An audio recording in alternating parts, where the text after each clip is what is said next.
Hello, welcome to Dog Hugs. Robbie, Geraldine, great to be with you. Hi, it's so great to see the three of us amigos together. Yes. Amen. Yeah, it's been a while. And live. And live, yes. Great to have you with us as well. Yeah, it is. It's really fun. Spider's having a good time too. It is. It's great to be with all of you. Yeah.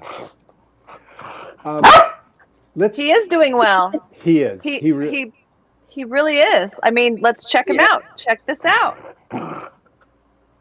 That's right. He has to give his 2 cents, though. That's kind of required. Yes. Hup. Come on, buddy. Hey, back up and now come up over the top. There you go. That's a little better. Yeah, he's getting there. You want to come on this side? Come on over here. That's, you want to knock my glasses off? Well done. Oh, no. No.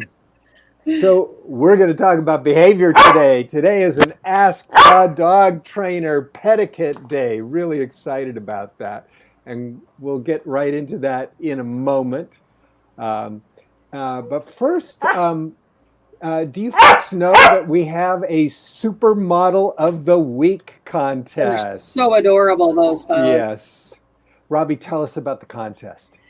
You know, every day we want people to send us in photos of their dog, post it on our Facebook page on Positively Woof, and then we'll make sure you post your dog's name.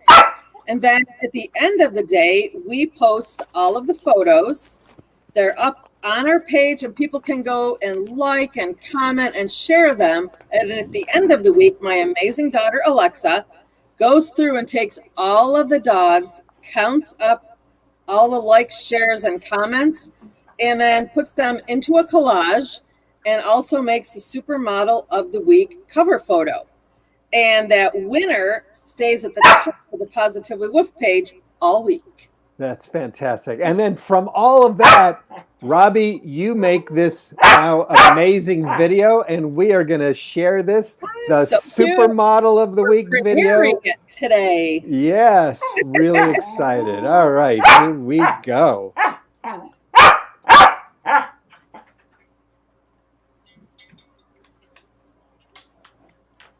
So this is our 5th place winner, Nova. That's really cute. And here's Davy. Love. They're so cute. Sabrina, Buttercup.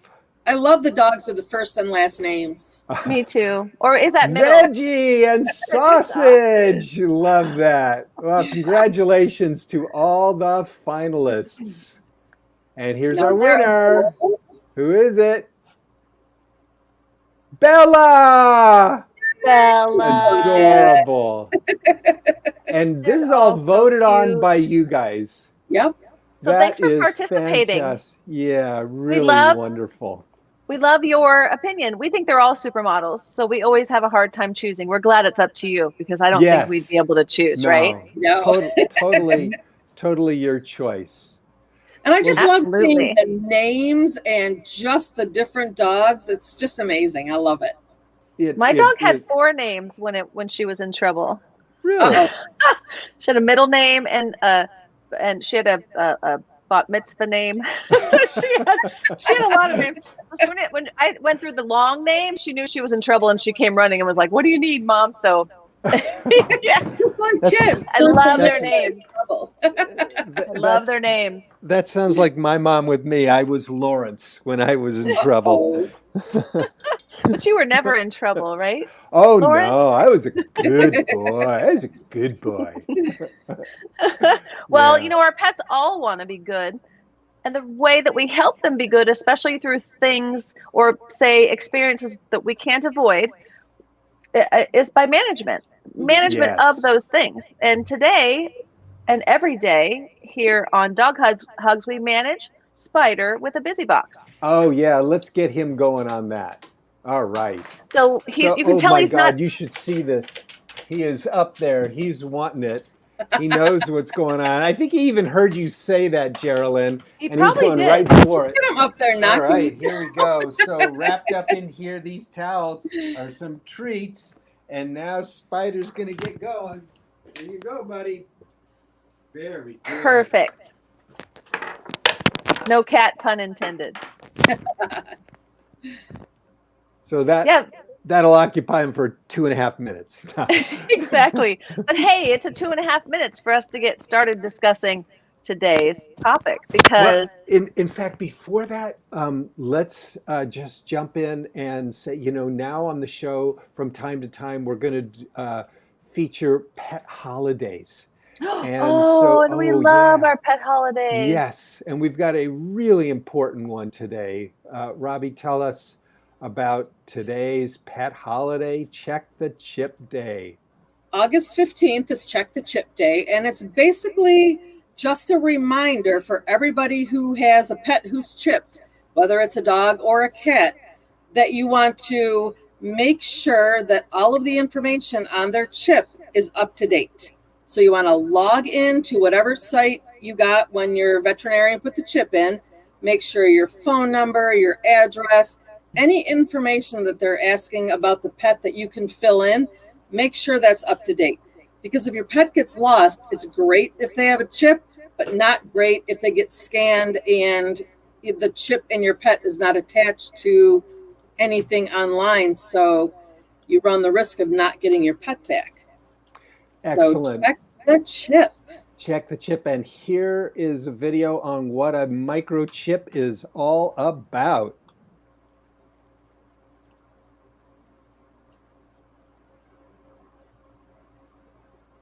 It's true. No dog wants to be a lost dog. Right. And it is easy to keep that microchip updated. Oh, that's a cute pup. So they just do a takes little moment. tiny injection in the back of their neck, usually in their withers. You can see how small it is. And it's very simple to go on and to log on to their websites and keep your information updated. If you move, if you change your phone number, anything, you want to go in and update that. Well, we Definitely. thank you, Pet Orphans, for helping us prepare that video. Thank you, Pet Orphans. That was a great right. video. So now it's time to ask the dog trainer. We have what's that? Well, one of the reasons why we associated the chip with behavior today, or with this Ask the Dog Trainer, is a lot of people don't realize that your pet could be displaying some behavior that doesn't make sense. It could be related to a lot of things. And sometimes your dog will not even realize it, will bolt from your house, not meaning to. And then by the time they go, oh, wait a minute, I just left my safe space.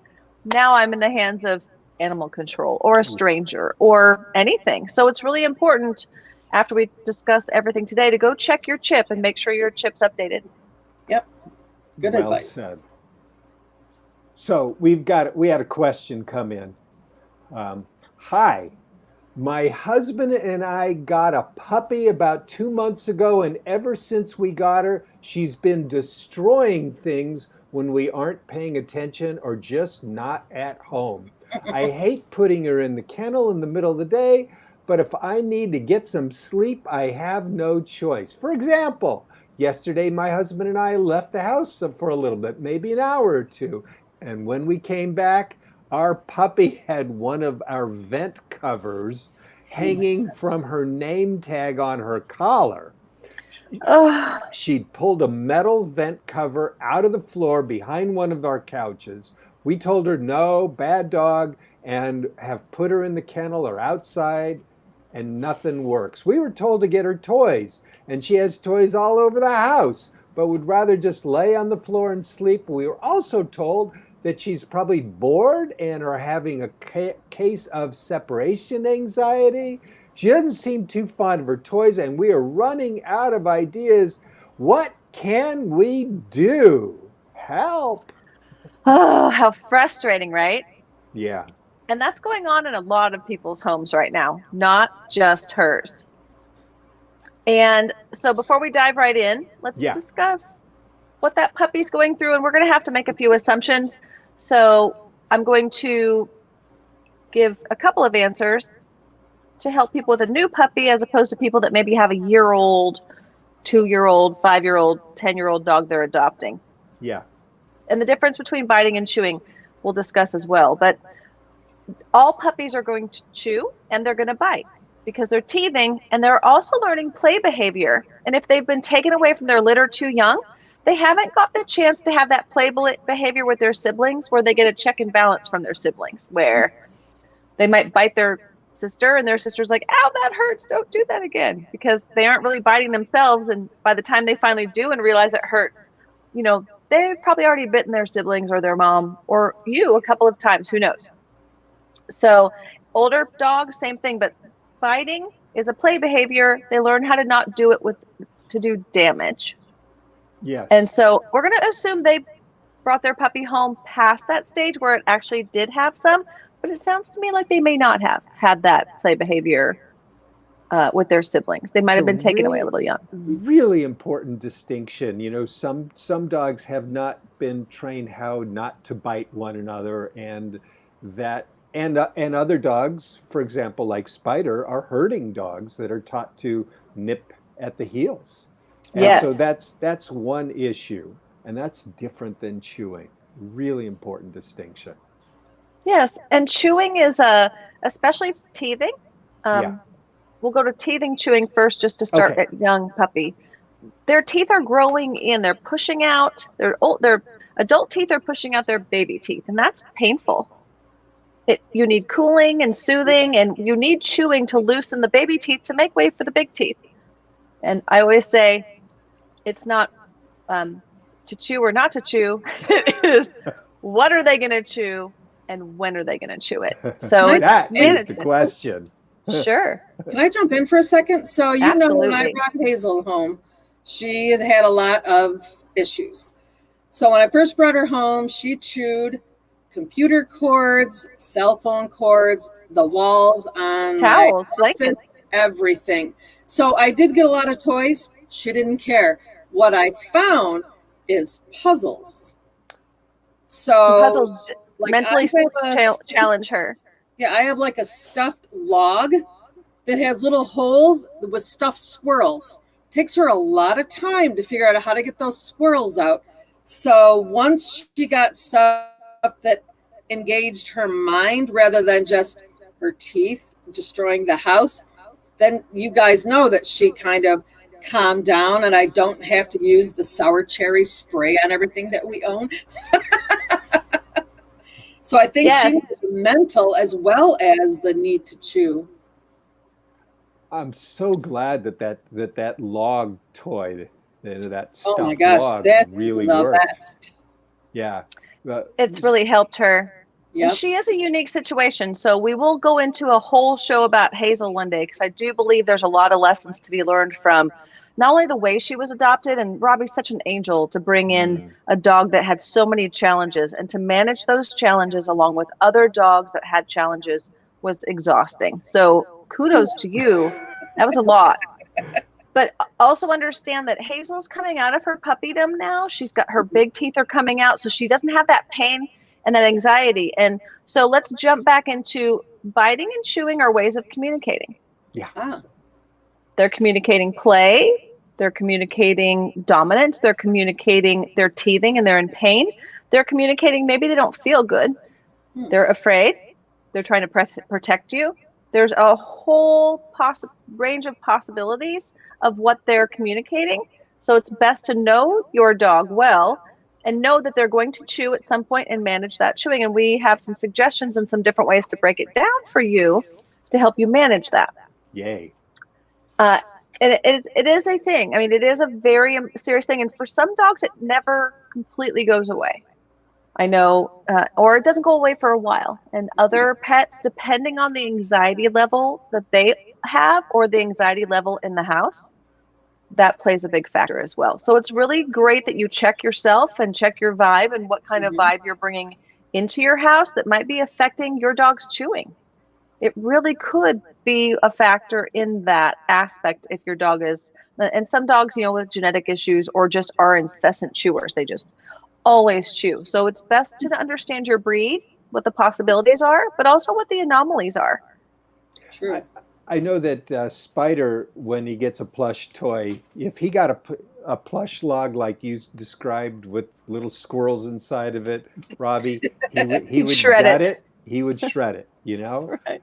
Yeah. In fact, one time my parents gave their grand dog a Christmas present of this. The label on it said indestructible. It was this little bear toy. Spider held it between his forepaws, put his mouth on the bear's head, and went pop. I wish I'd filmed it. It was just brilliant. And to my point, Yeah. my point of certain breeds are trained to destroy an animal that might be causing trouble within their job. Terriers are the same way. Mhm. They do not want anything that's going to trip up the herd or bring disease or cause trouble, and they're trained to keep those away. So, and also parts of their behavior cause them some of those, or their being causes them some of those behaviors. And we'll go into that in detail on certain breeds later for sure. But if you Right. notice your dog is doing something way beyond normal, and you go Google or read and you just don't see anything that's quite that extreme, I would definitely go consult a veterinarian, or I would say both, some type of veterinarian behaviorist, trainer, some professional, dog trainer, cat trainer, some professional that has had enough experience, hands-on experience, to be able to detect what's going on to help get you going in the right direction. Because I do not want them, once again, surgeries are expensive. And if your dog's belly is full of sawdust that it's chewed off of the baseboard in your house, not fun, not a good situation to be in. Yeah, it's not a dog, that's a termite. Yes, and on top of that, the behavior issues that stem post-surgery and post-recovery are even worse than the ones you've gotten in that position with. So it's best to mitigate issues now and manage them now. So just that was my 2 cents into making sure anyone that sees an extreme behavior, that you get to the right person to help. So if we do have a puppy, what are some ways in which we can puppy-proof, dog-proof our homes? Great question. Anything of value needs to go up and be locked away, up high. Some certain things I've tucked away from my border collie puppy because I know they smell enticing to him, and I'm certain they're wonderful to chew on. So until he reaches a certain age, those things are locked up and put away. Also cords, tennis shoes, washcloths, dish towels, anything you touch a lot, remote controls, even the place on your couch, even the pockets of your clothing. If you're like me and you have a lot of treats residue in them once in a while, or you might be one of these kind of people, and I see this often, and I've never mentioned it. People who eat and then wipe their hand on their pant leg instead of on a napkin. And they'll do it multiple times throughout the day, and then they wonder why there's a hole in their pant leg the next day from that Cane's chicken or that Freddy's burger, or wherever you went. I keep treats in my pants pockets, and I have had more than one pair of pants with the pocket chewed out, and even as you just described, right through the outer layer of the pants. Oh my God. And they didn't even go in the pocket. They went through the pants. Well, now it's very fashionable. I'm not very hip, but it's hip to have holes in your jeans, right? Yes, I am. You are. Yeah, it's hip to have holes in your jeans. So that if I want to be hip, I'll just wear the Spider approved pair of pants without the pocket. So you can puppy-proof your house all you want, which you should, but you also have to train yes, no, on duty, off duty. This is okay, this is not okay, in a way that you're communicating with them properly so they can understand you. What does on duty, off duty mean? So this goes for all animals. You should have your time when you're on, working, preparing a meal, using knives, like really focused. And other times when you should be off duty, taking a nap, sleeping at night, having your meditation time, doing your repetitive thing that helps you get into a meditative state, whether that be cleaning, or there's lots of writing or reading, something that helps you get into a meditative state that helps you kind of zone out and get into the zone where either you create or you just relax, or there's many places. So that people can go into that helps them be off duty, if you will. Nice. So I train service dogs to be on duty and off duty so they know when they're working and when they're not working. Mm-hmm. I also train my own dogs or any dogs that are my clients' dogs to be on duty and off duty to help them sleep with both eyes closed so they don't have the anxiety buildup, so they won't chew as much out of anxiety, because dogs are still going to chew a little bit out of anxiety. We can't get rid of all of our anxiety. It's almost impossible, but you can come to a point where you and your dogs have an understanding that mom's okay, she's in charge, or dad's okay, he's in charge. We got your tail. You don't have to worry. You don't have to have anxiety. What about supervising? You know, it's such a challenge to supervise 24/7. What do I do? What do we do there?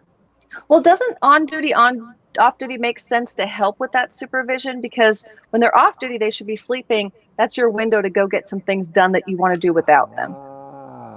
And when they're on duty, you're with them. So they're either by your side, maybe you're doing a long stay on their bed while you get a few things done, or you're spending one-on-one time where you're teaching them to do some mental exercises, because right now it's hot and sticky and rainy and weird everywhere. So wear them out a little bit more mentally inside with some cool tricks. Like I do one with my mini Aussie all the time, mini Aussie Border Collie. It's a stand, bow, sit, down, stand, bow, sit, down. Okay? So over and over, and then I'll throw in a rollover and a sit pretty, and I'll mix it up all the time. She never knows exactly when or where I'm going to throw in something else that she knows, but that way I know she knows I've spent that time with her, built her confidence, worked her out mentally, and then she's on duty doing her job, and then she can go rest and rest easier knowing that she's had that mental exercise.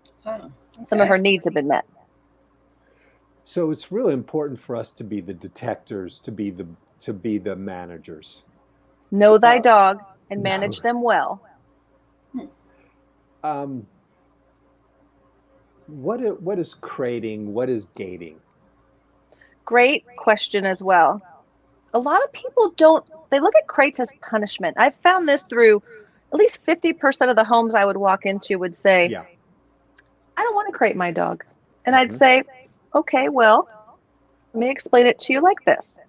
We are all cave dwellers, dogs and cats, most cats, and well, they are. And also people are cave dwellers. We have a cave, it's our house. It has a lot of rooms with doors that some don't have doors, some don't. So there's a lot of crazy nooks and crannies.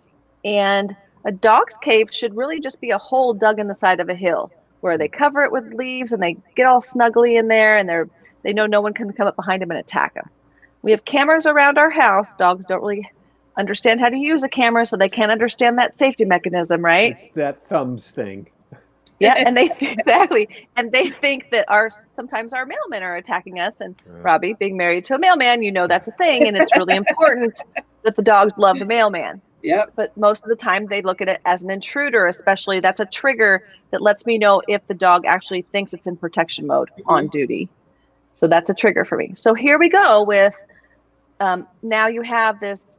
Your dogs have this energy that you have to schedule in and manage in a schedule to know when they're on, when they're off, when they need a necessity like a bathroom time or a feeding time or a training time or meditation time. So you have this schedule that you want to put together, and you want to know where your dog is at pretty much at every moment.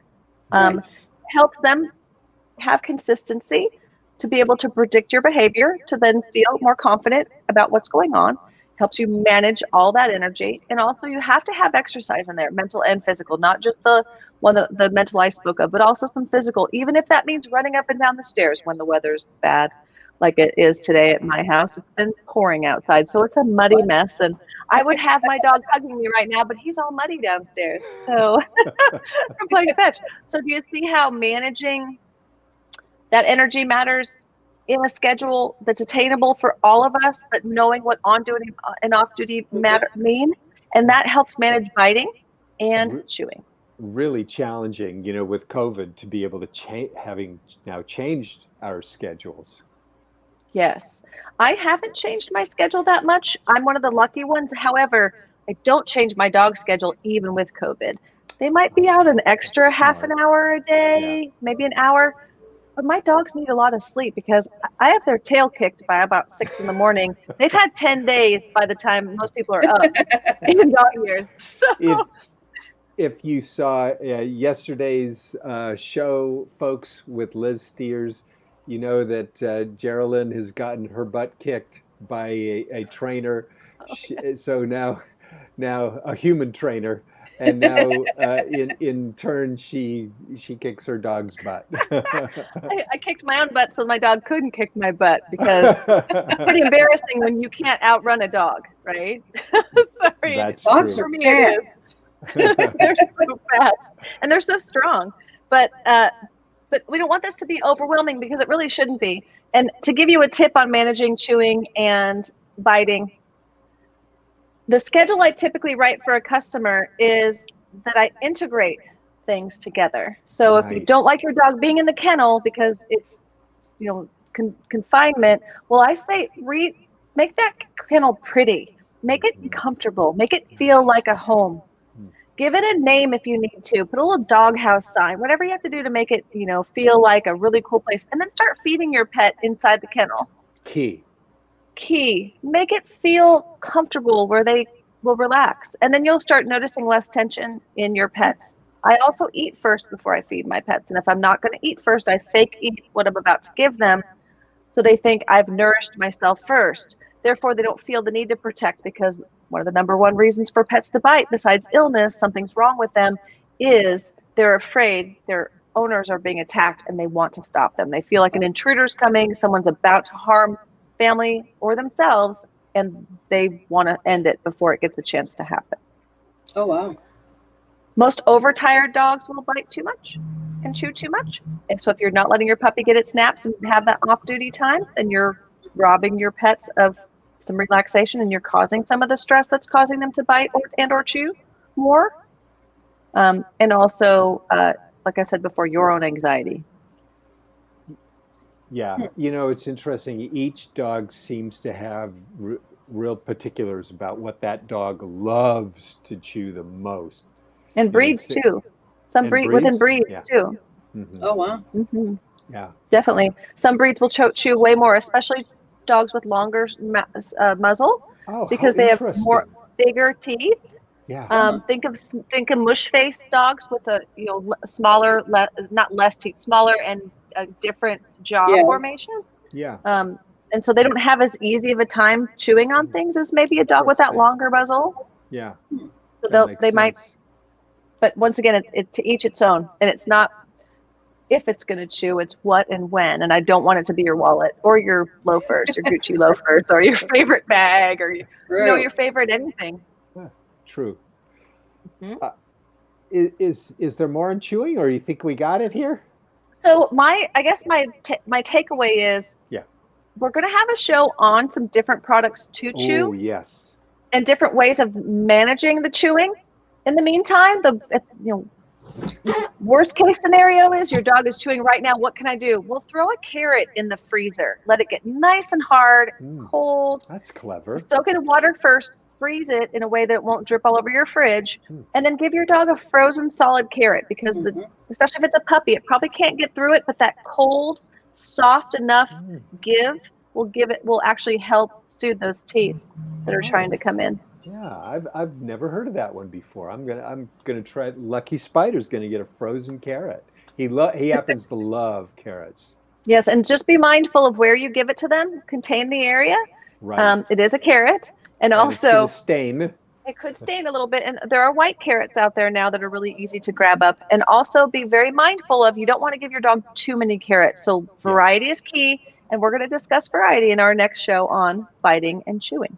Great. To chew and bite, or not to chew and bite? That is the question. Well, thank you so much. That was great stuff. We've got some, saying hello to some of our favorite fans. Bailey Blackstone, it's great to see you. Yes, you are Hi, back. Bailey. And, we missed you. Sarah Smith in Saginaw, great to see you too. Hi, Sarah. Yes, and there are always going to be questions on biting, especially now with so many people adopting puppies. And I'm certain that they're out there going, So make sure that you go to the Positively Wolf website and make certain that you ask us questions. We will answer them in follow-up shows. Also, if when we see a couple that are very imperative, we answer immediately, or having a tremendous problem, we'll reach out to you right away and let you know what we think would help your issues. And folks, your pet's issues. This link that you're seeing here is on Geraldine's website, GC Pet Style of Life. And so you'll see it right there in the Facebook Live chat. You definitely, Checking your vibe is a really big deal. I mentioned to one of my family members just recently that you can't hide your stress from your pet. They can smell it. Yeah, so that's true. Best to leave everything out the door and reframe so that you can walk into your home with a different energy, so that your pets you can help them live a longer life. Otherwise, you do shorten their lives. Amen. And you have a fan here, Sarah Smith from Saginaw, saying hi, Geraldine. Hi, Sarah. We're so glad you joined us. We love hearing about your puppies. So you'll have to share about any pets you have, Sarah, or anybody else. That's great. On the Facebook page for Supermodel of the Week. Yes, definitely. Yes. Definitely. Thanks for that shout out, Robbie, because that is really special. All right, time for our shelter shout out here.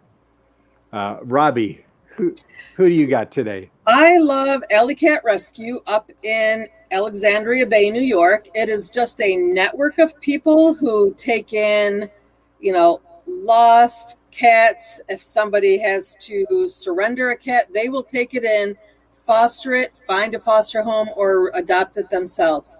It's an amazing network of people that do all of that work. Bravo. Love that. Yeah.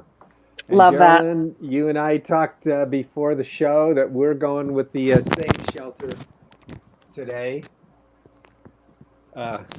Pet orphans, because we're so grateful that they helped to shape Spider and take him back multiple times. I'm assuming he might have come back to the same shelter multiple times and hung in there with him. We're certain that there was some biting and chewing and barking issues going on that brought him back to the shelter. So thank you. A great shout out to them for helping support Spider through multiple homes before he landed on his forever home.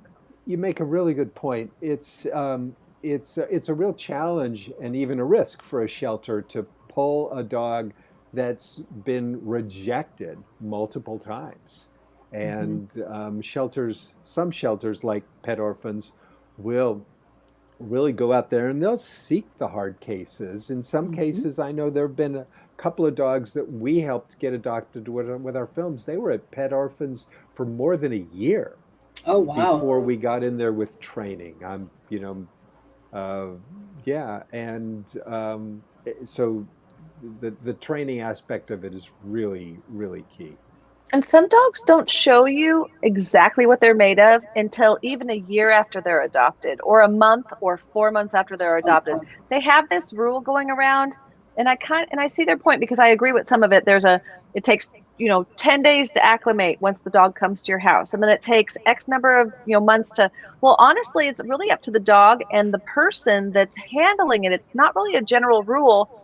I would give my pets, if I were boot camping a rescue dog, because when I lived in Vegas, I worked with a lot of the really behavioral challenged, where the veterinarian said, Geraldine, until you fix this dog, it's not welcome back at my office type of dogs. Oh, wow. Really tough fighter, chewer, a bad attitude, and not the dog's fault, all the handlers through the years.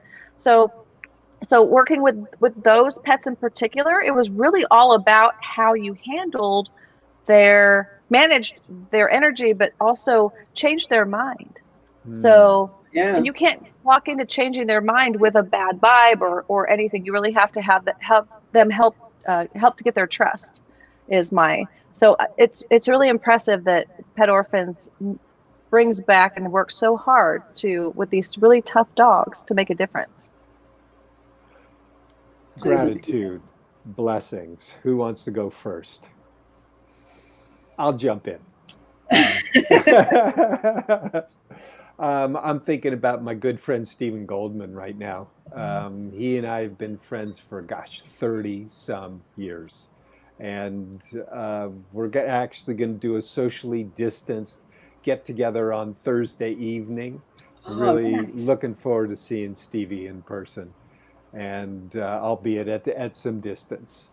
Um, in the courtyard of where he lives, they've these little cottages. He has one of the cottages, and generally a neighbor of his will have a dog, and some of the dogs are really rough, and some of the dogs are nice, and he does so well with being patient and kind and having boundaries, on occasion.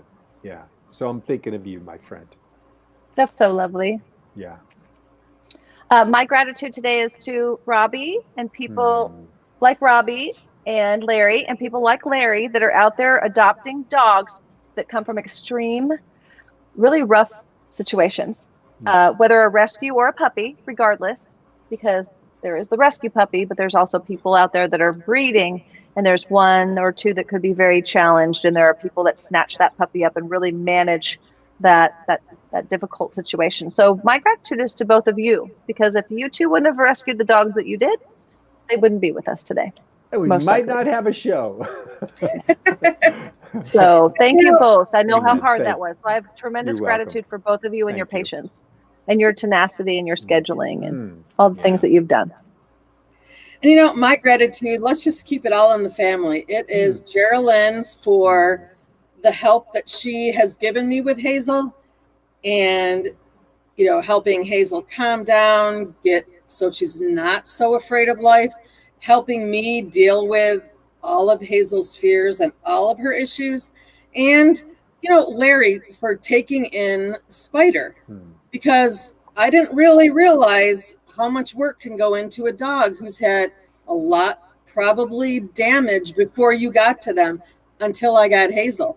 So I really can appreciate what you're going through. And I've got Hazel who was like this big. So sometimes it seems easier, but sometimes it does not. So I am so grateful to be involved with the two of you who are helping, Hazel work through all of her stuff and keeping her in my house, essentially. She's a handful, that little 10-pound puppy. Oh, yes. And just because they come as a puppy does not mean that they've had the right surroundings in their upbringing to make them the perfect puppy. Like, it'll be easier. You just never know. Unless you never know. And then you still may not know, even if you know. And we know she had a bad start to life. So yes, Hazel did. Yes. Thank you for that, Robbie. I'm reminded a couple of years ago when you were out here to visit, and you stayed at the house, and before meeting Spider in person for the first time, you said, "So, is he going to be safe? Is he rough?" And I kind of hemmed and hawed, and that was not the answer you were expecting. So I said, "Am I going to be afraid of him?" And Larry said, "Well, he's kind of a nudge." And it's like, I don't know what that means. I do know. I mean, let's face it. He herded me. If I was in the kitchen getting a cup of coffee, he'd herd me into the corner, and he did not want me leaving that corner until Larry came down and basically said, "Robbie can leave the corner." He performed God bless you very both. well. Well, he has improved a lot, Robbie. In those, I now realize that was 3 years ago. It was a long time. Yeah, a lot in the last 3 years. Wow. I can't wait to visit with all of you, in person again. With both of you in person. What? Before I go, tomorrow, Yes. Crimeless Cat. Tomorrow on the Cat. Yes. Tomorrow on Crimeless Cat, I am going to be interviewing Susie Langdon and her cat, President Bifford. Wow. Bifford I has love it. what's called wobbly cat. And because I really I'm not going to embarrass myself by trying to say what he has, but we're going to be talking about specially abled animals and the amount of advocacy that she is doing to raise awareness for these cats and other specially abled animals in need. So I'm really looking forward to that. And I'm looking forward to meeting President Bifford tomorrow. That is going to be a great show. Can't wait. It's been really educational. I'm looking forward to it. Well, we thank you all so much for joining us today on Dog Hugs, and really appreciate everything that you do in the world of pets and animals. And thank you, and see you again tomorrow and from the cat box, and see you From the back here cat box. Thursday. Bye, Bye, everybody. folks. See you soon. Thanks, George.